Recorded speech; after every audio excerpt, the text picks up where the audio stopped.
Ночь белой луны. Автор Велзи читает Кэт Вилд. Глава 19. «Какой замечательный малыш!» — восхищается вслух Сак-Джин, осторожно ощупывая ладонями округлившийся живот лежащего на кровати Тэйхёна. «Такой же сильный, как и его папочка. Наверняка он родится храбрецом и вырастет отличным охотником. Мы с Чингуком хотим омегу», — с наигранной обидой в голосе тянет Тэйхён, а сам щурит от удовольствия глаза, выслушивая похвалы лекаря в адрес будущего волчонка. «Так и будет, мой хороший, даже не сомневайся», — легко соглашается Сак-Джин. Он, закончив осмотр, поправляет на омеге задранный подол рубахи и дает наставление. «Не думаю, что для ребенка есть хоть какая-либо угроза. Но все же советую еще пару дней не вставать с постели, только в случае крайней необходимости. Берегите себя, Тэйхён, и все у вас с малышом будет хорошо». Не прекращая улыбаться, Сак-Джин ласково гладит по головам 3 сопящих рядом с омегой волчат и, пообещав наведаться вечером, выходит из спальни. Улыбка сползает с лица Кима, едва он проходит в соседнюю комнату, и следующий по пятам за лекарем Чимин страдальчески поджимает губы. Лежащий на постели черный волк не приходит в сознание вот уже 4 дня. Сак-Джин ловко разрезает ножницами широкую повязку на плече Юнги, чтобы обработать сшитую заживающую рану. Внимательно осматривает кожу вокруг шва и довольно кивает головой, не находя признаков воспаления. Берет в руки свежие полосы длинной ткани, чтобы снова осторожно перевязать чужое плечо. «Ему совсем плохо, да?» — хрипло спрашивает Чимин, подбирая брошенные на пол обрывки ткани. «Вовсе нет», — успокаивает омегу Сак-Джин, хоть и без особого энтузиазма в голосе. Юнги потерял много крови, перенес выкидыш и теперь крепко спит.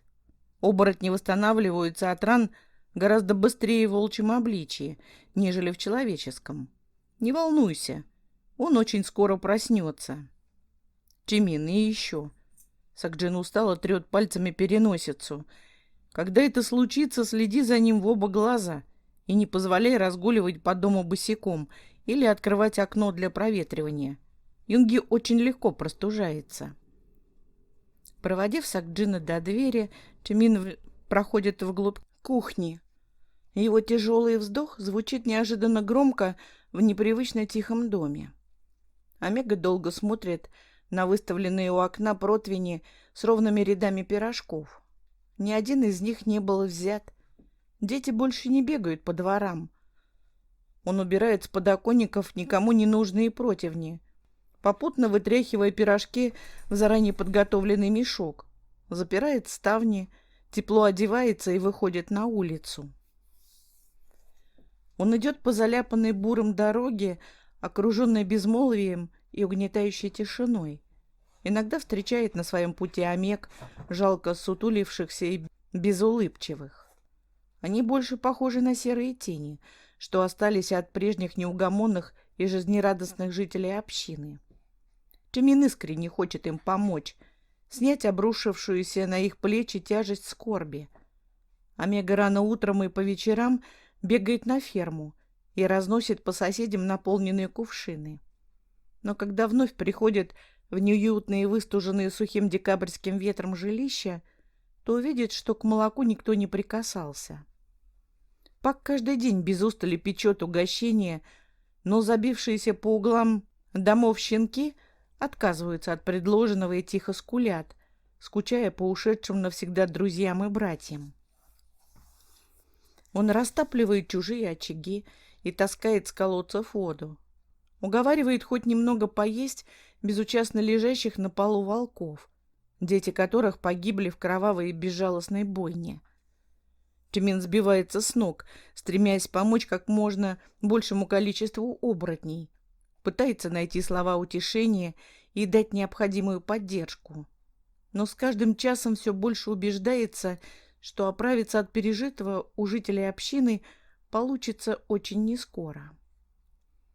Привычно разнеся по чужим домам испеченные с утра пирожки, Омега возвращается домой, падает на стул и опускает голову на сложенные на столе руки. Он устал, невыносимо устал. Ему тоже больно, тоскливо и одиноко, но показывать свои истинные чувства нельзя. Он должен продолжать готовить вкусные обеды и практически насильно кормить 3 осиротевших волчат, ухаживать за Тэхёном и проводить ночи у постели Юнги, обтирая мокрой тряпкой сухой запекшийся волчий нос и осторожно, буквально по капле, вливая в горло спящего зверя необходимую тому воду. Из спальни раздается тихий стон, и Чимин, позабыв об усталости, вскакивает из-за стола и бежит на звук. «Ты очнулся!» — невольно восклицает Омега, видя, как Юнги, морщась и хватаясь здоровой рукой за перевязку, пытается сесть на кровати. «Как ты себя чувствуешь?» «Чувствую себя так, как будто мне расхерачили копьем плечо», — слабым хриплым голосом отвечает Юнги, заваливаясь обратно на подушки. Он внимательно обводит глазами комнату, останавливает свой взгляд на присевшем рядом Чимине и тихо спрашивает: «Кто?» Этот вопрос не нужно пояснять Паку. Он прекрасно понимает, о чем хочет знать оборотень. Вожак начинает перечислять погибших. Несколько альф из стаи, которые в тот день оббегали лес, Омеги и дети. Папа Чунгука и Йонгук. Последние слова Чимин выдавливает через силу, видя, как мрачнеет лицо друга. «Жаль. Славный был щенок», — со вздохом выговаривает Юнги и тут же испуганно округляет глаза. «Что с Тэхёном?» «С ним все в порядке», — быстро тараторит Омега. «И с его малышом тоже». Чимин от досады прикусывает язык. Рассказывать о чужой беременности только что пришедшему в сознание оборотню, который потерял собственных детей, было крайне неосмотрительно. Но, вопреки всем опасениям, Юнги на услышанное растягивает сухие губы в слабой улыбке. «Это хорошая новость. Еще есть?» «Ни в твоей семье, ни в семье Хасока никто не пострадал», — рассказывает Чимин волку обо всем, что знает. «Все альфы 3 дня назад ушли на охоту за деревенскими жителями, а папы приходят по несколько раз в день, чтобы узнать, как ты. Они хотели тебя забрать, но я не разрешил». «Правильно, что не отдал», — согласно кивает головой оборотень. «Они меня на Луну загонят своими бесконечными причитаниями». Он насмешливо фыркает и привычно тянется ладонью к животу, но, словно обжигаясь, отдергивает руку и укладывает ее обратно на одеяло. «Юнги, прости, что подвел тебя», — шепчет Чимин, для которого не остался незамеченным этот жест. Прошедшие дни Пак много думал обо всем случившемся. Он перебирал в уме всевозможные варианты, как обязан был поступить. Будь хоть немного умнее, в каждом из них неизменно спасая семью Чон и сберегая друга от потери детей. Мучительно размышлял, что если бы не его наивность и ничем не обоснованное доверие к людям, то все могло бы сложиться совсем по-другому. «Чимин, вспомни, что я рассказывал тебе». Оборотень обхватывает ладонью и чуть сжимает пальцы сидящего рядом. У Омег не бывает случайных перевоплощений. Это был мой осознанный выбор. И ты не должен винить себя за решение, которое принял я. Ты это сделал, чтобы спасти меня. А ты, в свою очередь, спас еще больше жизней, пылко шепчет Юнги. Ты храбро сражался, увел детей с места битвы, многих практически вырвав из рук убийц. Защитил Тэхёна. Разве мог я сбежать, оставив всех на произвол судьбы? Не мог. Так же, как этого не стал делать и сам Чимин, который благодарно улыбается, открыто смотря в ясные желтые глаза, и ощущая, как от этого разговора уходит прочь из души гложущее чувство вины. «Люди ответят за все, что сделали с нами», — продолжает разговор Пак. «Они заплатят собственной жизнью за каждую каплю пролитой волчьей крови. Я видел трупы напавших на нас, смог рассмотреть их одежду. Они пришли из той же деревни, как и люди, пойманные охотниками в лесу летом. Намджун был прав. Пришедших было больше, чем 3, и кому-то удалось уйти незамеченными. Они искали путь в общину, чтобы уничтожить ее и в следующем году не отдавать своих омег. Наверное, когда увидели в лесу стаю охотников, решили, что это и есть все существующие оборотни. Люди хорошо подготовились, но, кажется, не предполагали, что жителей общины гораздо больше. «Ты сказал, что альфы ушли 3 дня назад?» — вдруг переспрашивает Юнги, а когда Омега согласно кивает, мрачнеет от тревожных мыслей. Почему они до сих пор не вернулись? Или хотя бы не отправили в общину гонца с новостями? Что могло с ними случиться? Чимин, мне страшно. Я боюсь, что жители соседних деревень могли заметить нападение оборотней. Что будет, если альфы всех оставшихся 9 человеческих поселений соберутся вместе? Волки не смогут выстоять в этой битве. Они погибнут, если уже не погибли. Этого не будет, успокаивает взволновавшегося оборотня Омега. Люди никогда не объединятся и не придут на помощь своим соседям, потому что каждый из них думает только о себе и заботится лишь о собственном благополучии. Чимин наклоняется вперед, чтобы прикоснуться губами к чужому прохладному лбу, отмечая про себя, что жара нет, и встает с постели, едва заметив, что желтые глаза становятся опасно блестящими. «Ты пока отдыхай, а я подогрею суп и заварю чай, хорошо?» Чимин идет к двери, но уже у самого выхода немного поворачивает голову, убеждаясь, что все сделал правильно. Повернувшись со спины на бок Юнги, зубами прихватывает наволочку подушки, чтобы заглушить судорожный выдох. Он беспомощно морщит лицо и крепко жмурит глаза, а из-под ресниц вытекают первые горькие слезы.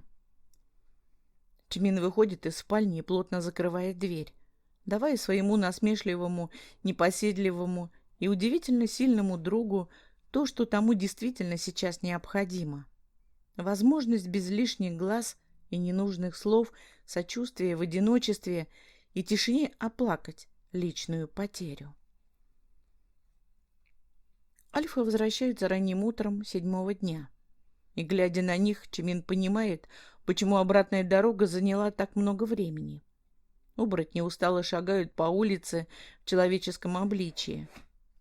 Под обеспокоенные перешептывания и переглядывания вышедших из домов омег и волчат толкают перед собой огромную телегу, доверху заваленную каким-то непонятным тряпьем.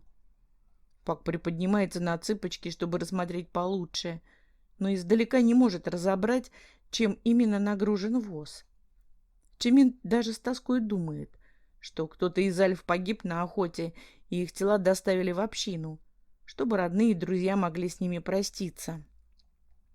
Но, подойдя ближе, с удивлением понимает, что это не так.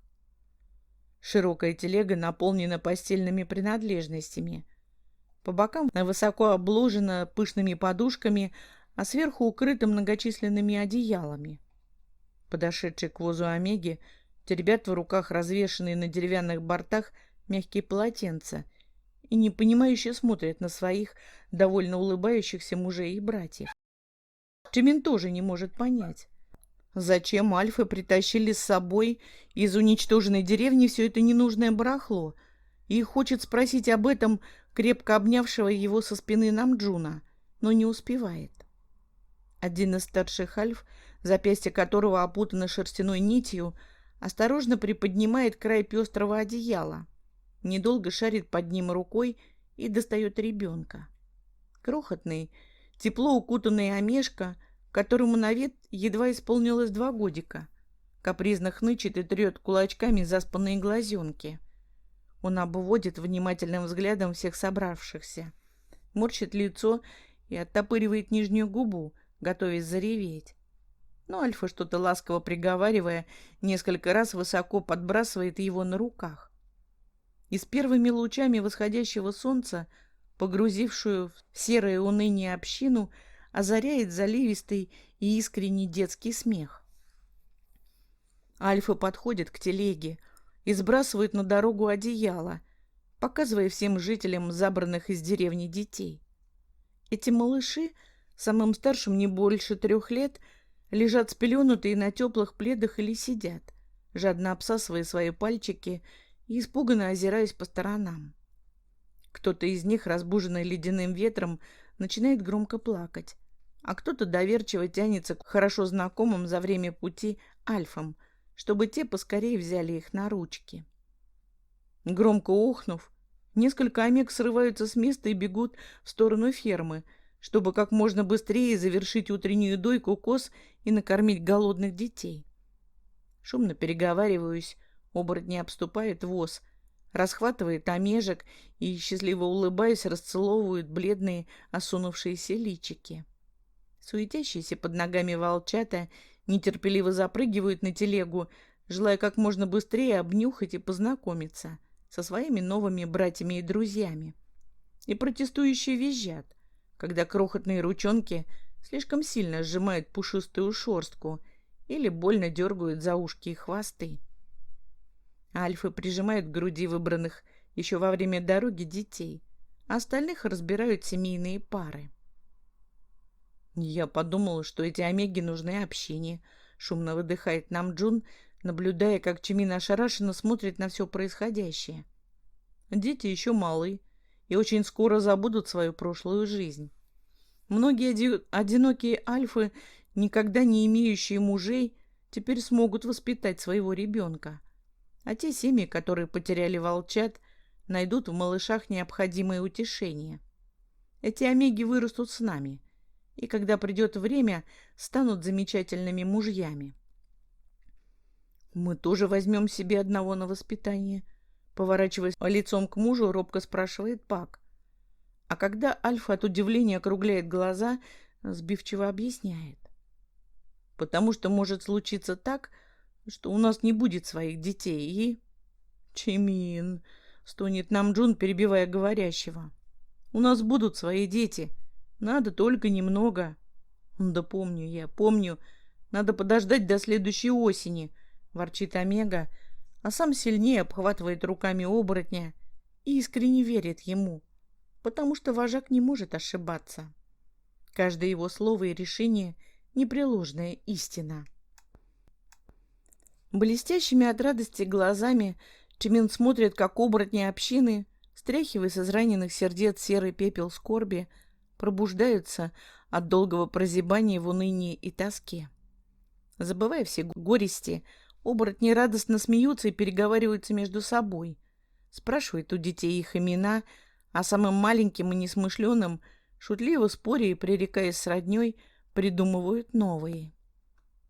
Чимин чуть отстраняется от Намджуна и смотрит вниз, когда чувствует, как кто-то, привлекая внимание, требовательно скребет коготками по толстой шерстяной ткани его штанов.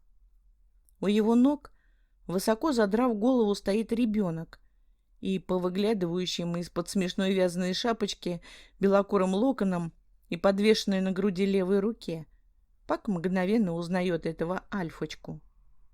«Здравствуй, Юнхо!» — ласковым голосом шепчет Омега и присаживается на корточки, чтобы их лица были на одном уровне. «Как твоя ручка? Не сильно болит?» «Ну, совсем не болит», — сурово поджав губки, мотает головой альфочка и сразу же жалуется. «Но дядя Сакджин сказал, что у меня сильный вывих. Перевязал руку и запретил перевоплощаться. А бегать на 2 лапах так неудобно». Ребенок обиженно пыхтит, и Чимин заливается громким смехом. Он, желая хоть немного утешить малыша, гладит его по голове и убирает под шапочку выбившиеся прядки волос. «А люди больше не придут к нам?» — вдруг тихо спрашивает альфочка. «Они больше не захотят обидеть нас или отнять их?» Юнхо жестом руки указывает на воз, в котором привезли деревенских омежек, и Чимин твердо отвечает: «Этого никогда не случится». Омега уверен в своих словах. Уничтоженная волками деревня станет вечным напоминанием всему человеческому роду, что случится с каждым из них, если они осмелятся вновь развязать войну. Люди никогда не придут с оружием в руках на землю оборотней. никогда не обнажат мечи и не поднимут острые копья на добрых и удивительных созданий. Пак знает, что боль от потери еще не раз и не два охватит души многих и выльется горькими слезами. Но именно в этот час он также верит, что каждый из жителей общины найдет в себе силы начать новую жизнь, собирая по крупицам бережно хранимое счастье. Он смотрит на Юнги, который, вопреки здравому смыслу и уговорам друзей, все-таки вышел встречать своего вернувшегося с победой Альфу. И теперь Хасок держит его на руках, что-то жарко нашептывая на ушко, на что Мин довольно щурится и согласно кивает головой. Они потеряли многое, но сумели уберечь самое главное и ценное — друг друга. Не переставая обнимать Намджуна, Чмин с интересом наблюдает за практически светящимся от счастья и гордости Чунгуком, который, стоя перед Тэхёном на коленях, гладит и целует через одежду Амежий живот, а рядом с ними носятся тявкающие от восторга 3 волчонка. Эта совсем юная семейная пара в одночасье стала многодетной, но обрушившиеся хлопоты по воспитанию 3 неугомонных щенков, кажется, ничуть их не пугают. Чимин уверен, что Тэхён станет ласковым папой для осиротевших малышей, а Чунгук, как и прежде, будет заботливым старшим братом, заменяющим волчатам отца.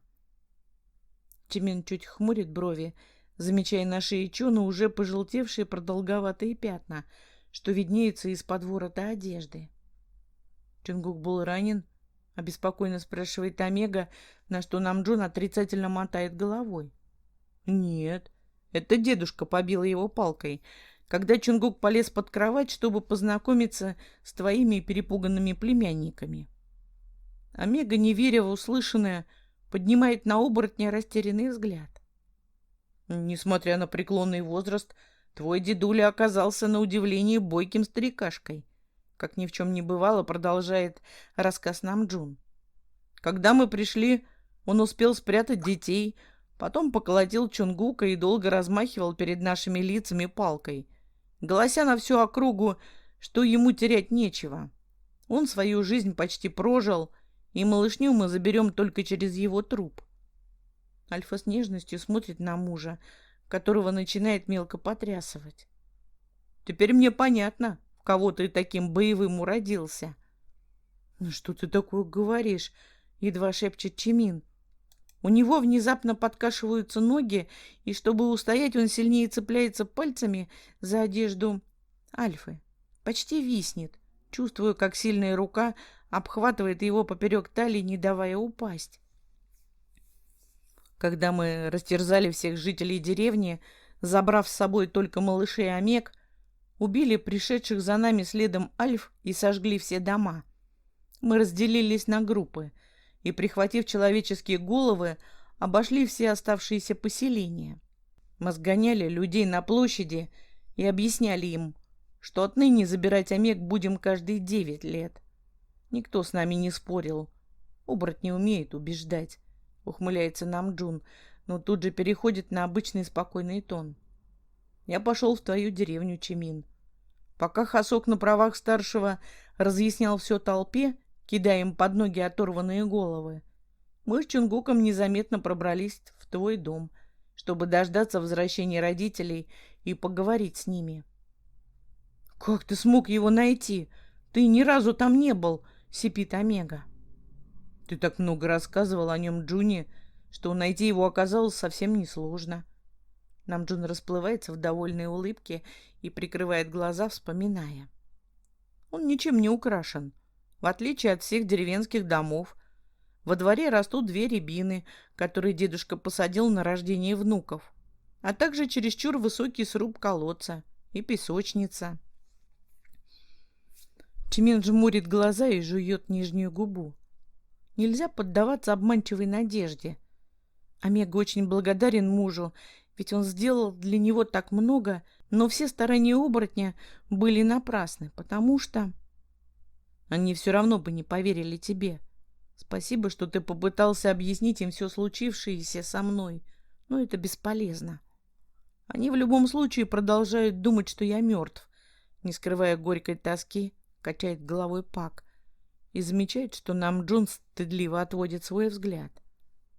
Чимин, я, наверное, не имел права так поступать и брать без спроса твои вещи. Альфа неловко улыбается, надеясь, что Омега не будет на него обижаться.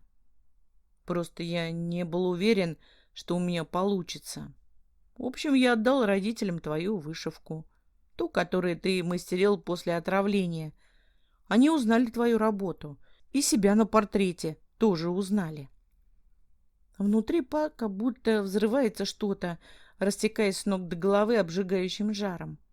Он жадно хватает ртом ледяной воздух, а внутри него кипит бурлящая лава из эмоций и чувств. «О чем ты с ними говорил? Что они сказали тебе в ответ? Умоляю, расскажи мне все!» — почти кричит Омега. «Тише, мой хороший!» — шепчет в ответ Альфа, слегка испуганный подобным поведением. Говорили в основном папа и дедушка. Расспрашивали, как ты живешь, хорошо ли кушаешь и нравится ли тебе быть замужем. Узнавали про наши обычаи. А отец нетерпеливо перебивает Чимин. Но остаться с ним, чтобы ходить на охоту и жить в собачьей будке, он мне не предлагал. Тихо посмеивается Намджун. Но под чужим возмущенным взглядом вновь становится серьезен. Отец говорил мало, в основном слушал, но зато он попросил кое-что передать тебе. Оборотень ненадолго отходит к уже пустой телеге, чтобы отыскать свой дорожный мешок. Возвращается к Омеге, распутывает завязки мешка и вынимает заботливо сложенную вещь. «Я не знаю, для чего это было нужно», — потирая шею, говорит Намджун. «Но отец сказал, что ты обязательно поймешь». Чимин, крепко сжав пальцами, встряхивает перед собой тканью и изумленно округляет рот. В его руках свадебный наряд. Шитая и вышитая отцом праздничная рубаха. Та самая одежда, которую шьют отцы, когда в их семье рождается Омега, и в которую был облачен Чимин, если бы вышел замуж в родной деревне. Шитая отцом и отданная в руки сына свадебная рубаха, как знак родительского благословения на брак. Еще одну такую же он попросил передать Тэхёну. Чимин вырывает из ладони Намджуна еще одну протянутую вещь и крепко прижимает к груди. Боясь позорно разреветься, он часто моргает глазами и комкает пальцами ткань. Теперь ему стало понятно, для кого отец мастерил несколько лет назад свадебный наряд. Не являясь настоящими родителями, семья Чимина искренне полюбила соседского Омежку. Не имея возможности забрать того к себе после смерти папы, они чувствовали ответственность перед Тэхёном и желали ему счастья.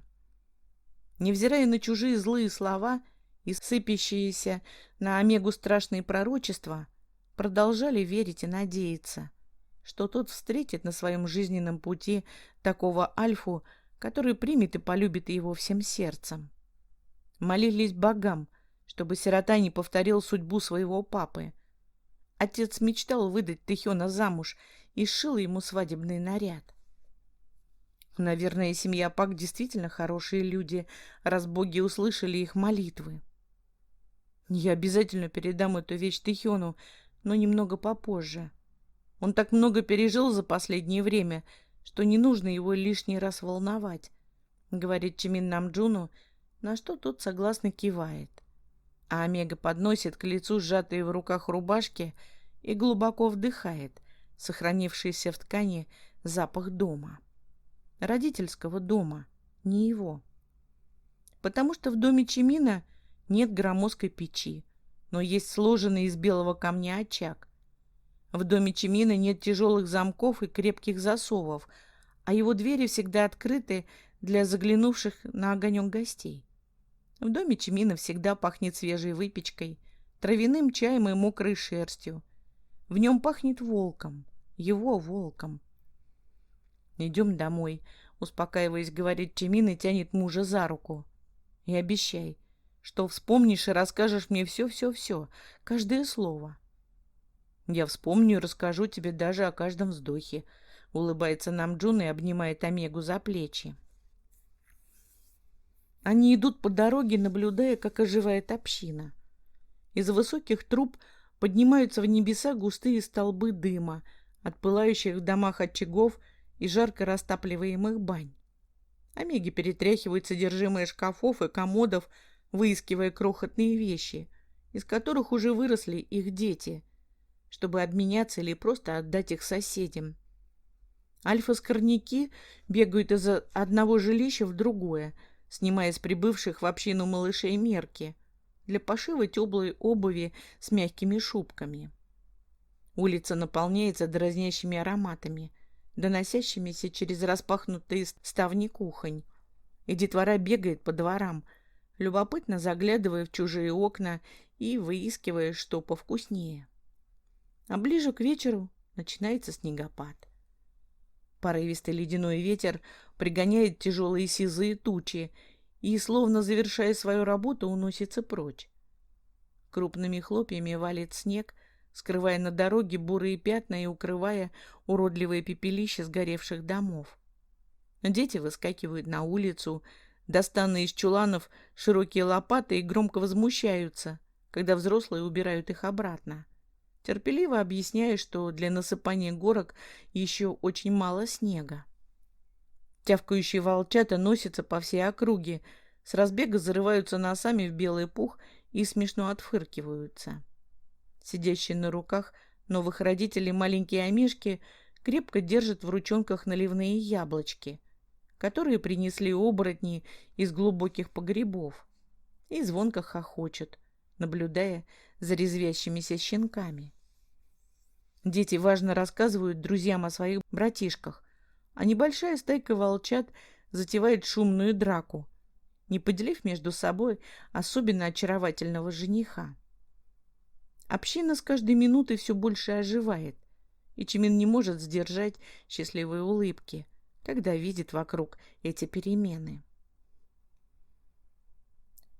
Расположившийся в глубоком кресле Намджун лениво потягивая широко зевает, и Чимин шутливо засовывает в его рот палец, чтобы постучать ногтем по острым клыкам Альфы. «Не хулигань, а то поранишься», — убрав от своего лица руку мужа, говорит Намджун. Вместо ответа Чимин тянется к оборотню, чтобы оставить на его губах легкий поцелуй, и соскальзывает на пол. Он подходит к очагу, пламя которого давно угасло, и теперь комнату озаряет лишь тусклый свет тлеющих углей. Недолго ворошит их кочергой, чтобы лучше прогорели, наблюдая при этом за вставшим следом оборотнем. Намджун, устало шаркая ногами, собирает и уносит в кладовую остатки ужина. Небрежно протирает стол от крошек и складывает грязные миски и кружки в широкий таз.